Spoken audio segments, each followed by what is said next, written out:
দুপুরবেলা দুজনে চলে যাচ্ছি জলছবিতে। জলছবি হচ্ছে একটা রিসোর্ট, আর ওখানেই যাচ্ছি। আর যাওয়ার পথে আম্মুর সাথে একটু দেখা করে নিলাম। আর এখানে আমার বরটা বসে আছে আমার ঘরে। দেখো আমার ঘরটার কি অবস্থা, বিয়ের পরে আমার ঘরটার অবস্থাটা এই হয়েছে। আসলে মেয়েদের কোনো নিজস্ব বাড়ি হয় না। এতদিন বাপের বাড়ি ছিলাম তো ওটাই আমার বাড়ি ছিল, আর এখন শ্বশুরবাড়িতে আছি তো ওটাই আমার বাড়ি।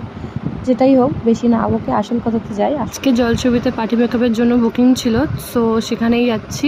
আর কাজিজ কেয়া এবং কাজিজ দিয়া ওদেরই বুকিংটা ছিল, তো অনেকগুলো পার্টি মেকআপ ছিল, ওই জন্যই আমাকে নিয়ে গেছিলো। আর ওরা আমার জন্য ওয়েট করছিল এখানে। দেখো, তারপরে একসাথে আমরা যাব, তার জন্যই দিতে এসেছিলো আমার বর আমাকে। তো আমাকে নামিয়ে দিয়েও চলে যাবে। আর হ্যাঁ, মেকআপটা কিন্তু আমি ওদের কাছ থেকেই শিখেছি। আর মেকআপ আমার কোর্স কমপ্লিটও হয়ে গেছে। এখানে আমরা ওয়েট করছি, কারণ যারা পার্টি মেকআপের জন্য বুকিং করেছিল তারা আসবে, তারপরেই আমরা ভিতরে যেতে পারবো। ভিতরটা দেখো কত সুন্দর করে বানিয়েছে রিসোর্টটা। আর এখানে আমরা পৌঁছে গেছি ক্লায়েন্টের রুমে। ক্লায়েন্টকে মেকআপ করানো শুরু হয়ে গেছে, আর আমি এই বাইরেটা তোমাদেরকে একটু ঘুরে দেখাচ্ছি।